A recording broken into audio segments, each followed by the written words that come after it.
All right, let's talk about something that I think haunts a lot of us. Why do you sometimes feel like you're speaking into a total void? Today, we're going to pull back the curtain on what makes communication truly powerful. It's about so much more than just the words we pick. It's about what really makes a message stick. So, let's dive in. You know this feeling, right? We've all been there. You spend days, maybe weeks getting ready. You know your stuff cold. You've written what you think is the perfect killer message, and then you deliver it and nothing, just blank stares. It's that awful, sinking feeling when you realize you just aren't connecting. It's got to be one of the most frustrating things in the world.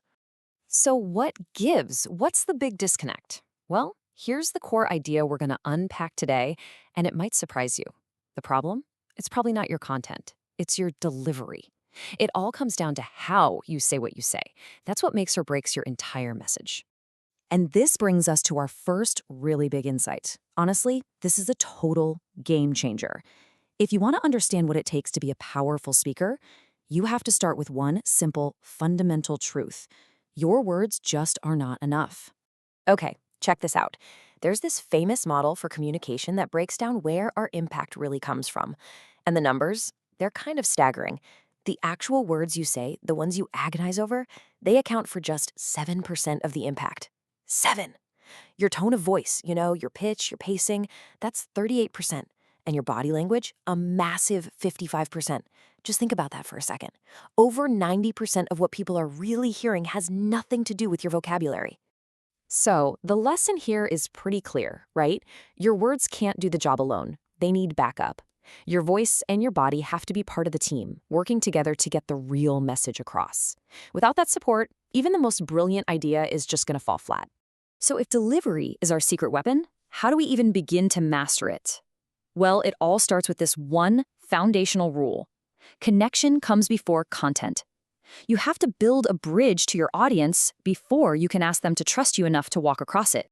I absolutely love this analogy. Think about it. You, the speaker, you're the light switch. You've got the power, the knowledge. The audience, they're the fan. But if there's no wire connecting you to them, you can flip that switch all day long and nothing is going to happen. That wire, that's the connection. Without it, your content just sort of leaks away into the air. And this is just so smart.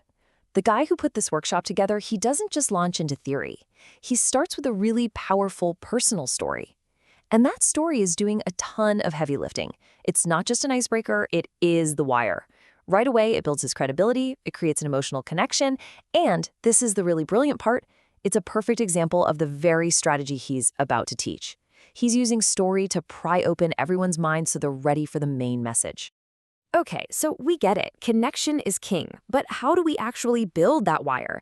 Let's get down to the nuts and bolts and deconstruct the practical tools of a great delivery. It really starts with this idea of confidence projection. And I want you to hear this. This is not about faking it till you make it. Not at all. It's about taking the genuine confidence you have from all your preparation and making it visible to other people. You're basically translating that inner belief into how you sound, how you stand, and the presence you have. And the best part?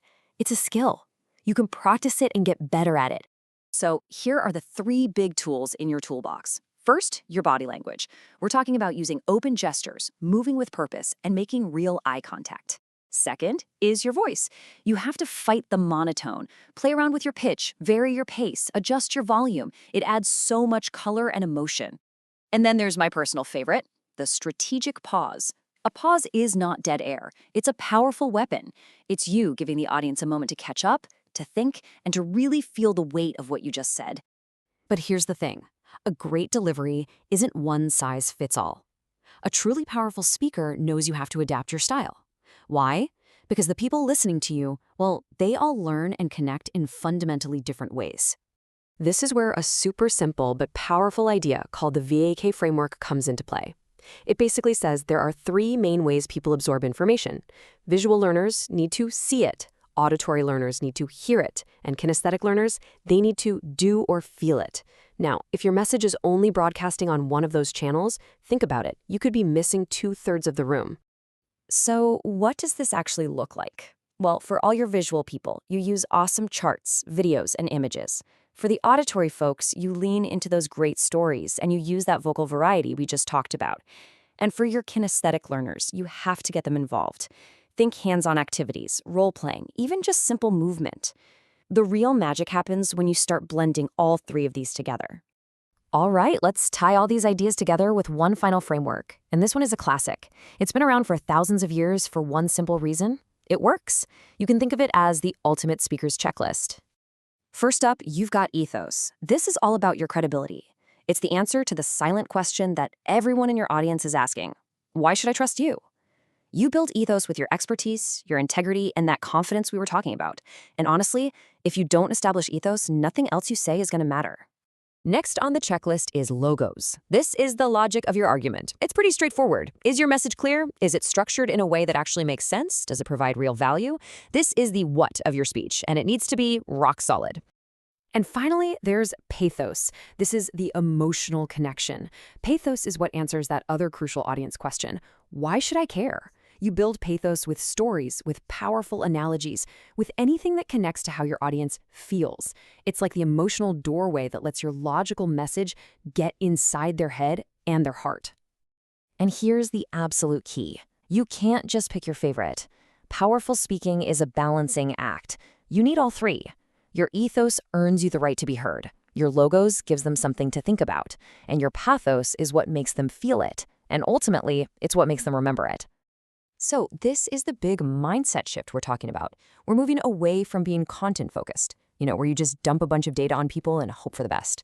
Instead, we're becoming connection-focused. We're intentionally building trust with ethos, we're delivering a clear message with logos, and we're creating that emotional reach with pathos. And this quote just nails it. The real issue for most of us isn't a lack of knowledge. We know our stuff. The issue is the weak communication of that knowledge. This whole system is designed for people who need to get what's in their head out into the world in a way that makes a real impact. So here it is, your final checklist for the next time you need to communicate something important. Before you do anything else, ask yourself these three things. 1, how am I going to earn their trust? That's your ethos. 2, what is the single clearest message I need them to walk away with? That's your logos. And 3, how will I create an emotional connection? That's your pathos. Which brings us right back to where we started. The fastest, most effective way to build that trust and that emotional connection is through story. So next time you've got something important to say, don't just jump into the facts and figures. Start with a much simpler, much more powerful question. What story will I tell to open this conversation?